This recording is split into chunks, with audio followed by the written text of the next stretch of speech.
Salut les amis. Aujourd'hui, j'ai décidé de vous faire une vidéo pour vous parler d'une question que je me pose. Et cette question, c'est jusqu'où est-ce que les personnes qui se sont fait vacciner sont prêtes à aller pour mettre au pas les personnes qui ont choisi de rester, de garder leur intégrité, de rester souveraines et de ne pas se faire injecter ce truc. Je suis ici chez Sandrine et Bernard. Ce sont deux personnes chez qui je suis en Airbnb. La maison est vide, ils m'ont confié leur maison. Ils m'ont fait confiance, donc toutes les clés sont sur les portes. Je suis là seule, avec le chien dehors, le chat à l'intérieur, moi qui bosse sur la table de la cuisine. Et ça ne pose aucun problème, comme ça n'a jamais posé aucun problème pour moi de faire confiance aux personnes que j'accueillais chez moi pendant les 18 années où j'ai accueilli des gens chez moi en bed and breakfast et en Airbnb. De la même manière, j'ai beaucoup voyagé et durant toute mon existence, j'ai été accueillie d'une façon tout à fait amicale, bienveillante. Et là, hier, il m'est arrivé quelque chose de scandaleux. J'ai été traitée, je sais pas quel mot employer. Donc je vais vous décrire la situation. Hier, j'étais dans un Airbnb. Et je vais vous dire pourquoi je fréquente tellement les Airbnb, c'est parce que je suis une nomade digitale. Je suis une personne qui vit en voyageant. Je ne suis pas en vacances.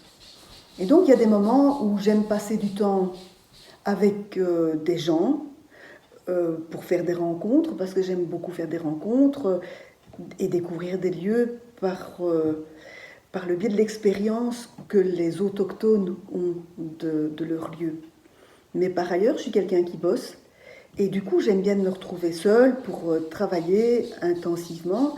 Et c'est dans ce cadre-là que je suis en Airbnb pour l'instant parce que je travaille sur la promotion de mon livre, dont je vous parlerai après parce que je vais faire une vidéo consécutive à celle-ci où je vous explique quelles leçons de vie je tire de ce cauchemar que j'ai vécu hier et avant-hier.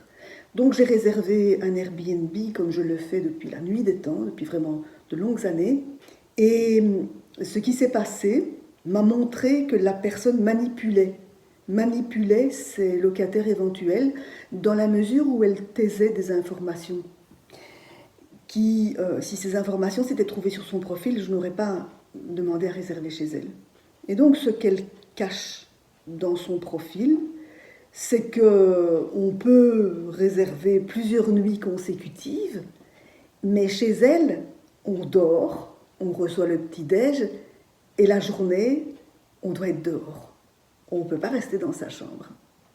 Ça, elle ne le met pas sur son profil. Ce qu'elle ne dit pas non plus, c'est qu'elle n'accueille que des gens qui sont vaccinés. Quand je lui ai fait part de mon intention de loger chez elle, elle m'a dit « Patricia, avez-vous compris ?» Elle m'a écrit « Patricia, avez-vous bien compris que vous ne disposez pas de la maison entière ? Nous aimons avoir la maison à notre disposition et donc les gens ne doivent pas être dans la maison. Nous offrons la nuit et le petit déjeuner et la journée. Nous souhaitons disposer de la maison dans son entièreté. » J'ai dit bien sûr, pas de lézard. Donc, puisque dans ma pratique d'usagère, comme dans les pratiques que j'ai observées chez les gens qui logeaient chez moi du temps où j'accueillais des gens, les gens se tiennent dans leur chambre, sauf s'ils sont invités à aller dans d'autres pièces, ce que je faisais. J'invitais les gens à prendre leur repas, plutôt que de les prendre et de bricoler sur leur lit dans leur chambre, je les invitais à aller dans la salle à manger. Et la première chose qui se passe, quand j'arrive là, alors qu'Airbnb n'a rien demandé à aucun de ses abonnés, de ses usagers, et ça j'en ai eu confirmation ici, chez Sandrine et Bernard, mais Sandrine et Bernard ont interrogé des amis, puis sur le web plein de gens me l'ont dit, qui accueillent des gens en Airbnb. Airbnb n'a donné aucune consigne à aucun propriétaire concernant le fait de contrôler si les gens possédaient un pass vaccinal. Cette personne, qui s'appelle Céline Crisa, et qui est à Libourne, elle m'a demandé si j'avais le pass vaccinal. Et moi, je fais défaut. Et donc, je lui dis oui, j'ai le pass vaccinal. Le truc, c'est que maintenant, depuis une semaine, vous savez bien que le pass vaccinal, la preuve de test, elle doit comporter un QR code. Et je ne l'ai jamais vu, ce QR code. Donc, si je le voyais, je pourrais peut-être en fabriquer un faux, mais dans l'immédiat, il n'y a pas de QR code sur mes faux. Et puis, dans la conversation, je lui dis, je ne suis pas vaccinée. Non, ah non, elle me demande si j'ai le pass vaccinal. Je lui dis oui. Je vous fais confiance. Et puis, quand je lui dis que je ne suis pas vaccinée, elle me dit, oh, mais je vais alors contrôler votre pass vaccinal. Et quand elle le voit, elle me dit, il n'y a pas de QR code, c'est pas normal. Effectivement, c'était pas normal. Elle m'explique ce truc, qu'elle veut que je sois dehors pendant la journée, alors que je lui avais dit que j'étais quelqu'un qui travaille la journée. Le lendemain, je m'efforce, effectivement, j'ai cherché s'il y avait un espace de coworking, j'ai téléphoné à la maison des associations, et à la maison des associations, elle me dit, mais venez, vous vous installerez dans notre hall. Et quand j'arrive là, on me demande mon passe vaccinal. Je montre ma preuve de test, et forcément, il manque le QR code. Et on s'est mis à me faire toute une comédie. Vous comprenez, madame, nous observons la loi. Pas de QR code, vous n'entrez pas ici. Et je me suis rendu compte que dans cette ville de Libourne, j'étais une paria, que je pourrais juste passer la journée dehors. Ce qui est un peu nul quand on est une personne qui voyage et qui travaille. Et donc, à ce moment-là, ça a été une telle épreuve pour moi de me heurter comme ça à tant d'agressivité en tant que personne qui a choisi de rester intègre, qui compte sur sa bonne santé, qui se fie au message de son corps, en tant que personne qui n'a pas vacciné ni ses enfants ni ses chats, et dont les enfants n'ont pas vacciné les leurs, je me suis sentie... je me suis sentie comme une bête aux abois. Et je me suis mise à flipper. Et je me suis rendu compte, déjà à ce moment-là, que que j'étais coupée de ma puissance, puisque je suis connue comme une personne assez assertive, comme une personne qui ne doute pas d'elle, qui n'est pas craintive. Je me suis rendu compte que j'avais peur, et je me suis sentie aux abois, et je me suis rendu compte que ma puissance et mon assertivité étaient diminuées. J'ai travaillé pendant plus ou moins 1 heure dans ma voiture. J'avais l'impression que ma journée se déroulerait dans la voiture, ce qui ne correspond pas du tout à qui je suis d'accepter ce genre de situation. Et puis, la batterie de mon ordinateur se déchargeait. Et pendant ce temps-là, j'ai lancé un appel. Et comme je suis une personne qui a une communauté sur le web, j'ai lancé un appel sur un groupe Facebook et j'ai envoyé un email à ma communauté. Et de ça, je vous parlerai dans la vidéo suivante où je vais vous expliquer comment j'ai alchimisé, transcendé, dépassé la situation. Donc ce sera plus une vidéo orientée développement personnel, mais ici je vais plutôt vous parler de ce que j'ai subi. Donc diminution de ma souveraineté en fait. Déjà à ce moment-là, j'avais peur. Donc j'envoie cet email à ma communauté et puis la batterie de mon ordi était à plat. Je n'allais plus pouvoir travailler.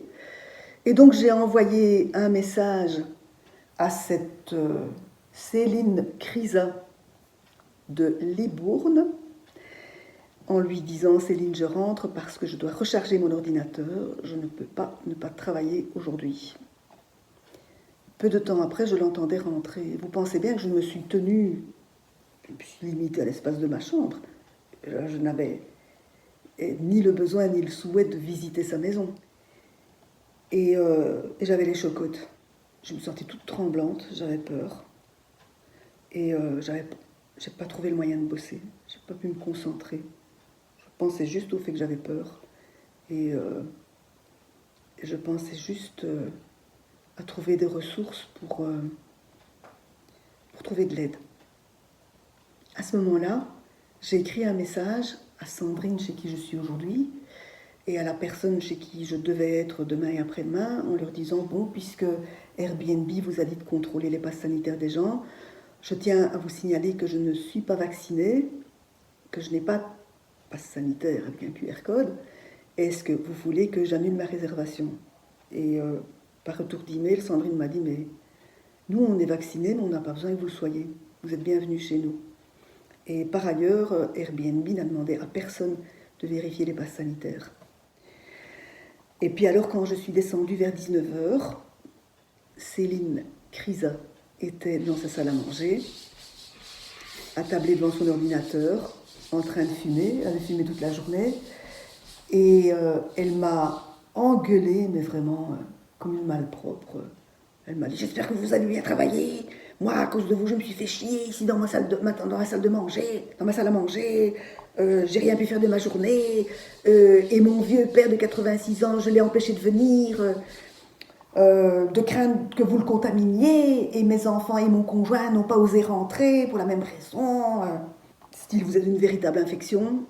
Et mon conjoint m'a engueulé comme du pu de vous avoir laissé entrer alors que vous n'êtes pas vacciné et que vous n'avez pas le QR code. Voilà. Et ça a été trop violent. Donc je suis allée faire une petite course et puis je suis rentrée. Et justement, parmi les personnes qui m'avaient offert de m'accueillir, il y avait une personne de Bordeaux, Marie-Christine. Et je me suis enfuie. Je n'ai pas passé ma deuxième nuit chez cette Céline Crisa de Libourne. Je n'ai pas passé ma deuxième nuit là. Et voilà comment des citoyens fliquent des citoyens, comment des personnes qui ont fait un choix qui est le leur, je ne vais même pas juger, je ne vais même pas vous dire ce que je pense, d'ailleurs je ne sais même pas ce que je pense, des gens qui choisissent de se faire injecter cette merde, qui n'est même pas un vaccin, qui est un truc expérimental. C'est votre problème, c'est pas le mien. Mais en tout cas, y a des gens qui ne supportent pas qu'on parle d'Auschwitz, qui ne supportent pas qu'on compare l'ostracisation que les gens qui se sont fait injecter cette merde pratique sur les gens qui ont choisi de garder leur souveraineté. Je vous invite à réfléchir, parce que je ne sais pas vers quoi on s'oriente, mais ça sent très mauvais, les amis. Alors, je vous invite à regarder une vidéo que je vais réaliser ensuite et qui est liée à celle-ci, et dans le cadre de laquelle je vous explique comment j'ai transcendé cette situation complètement pourrave. Voilà, je vous donne rendez-vous. Salut!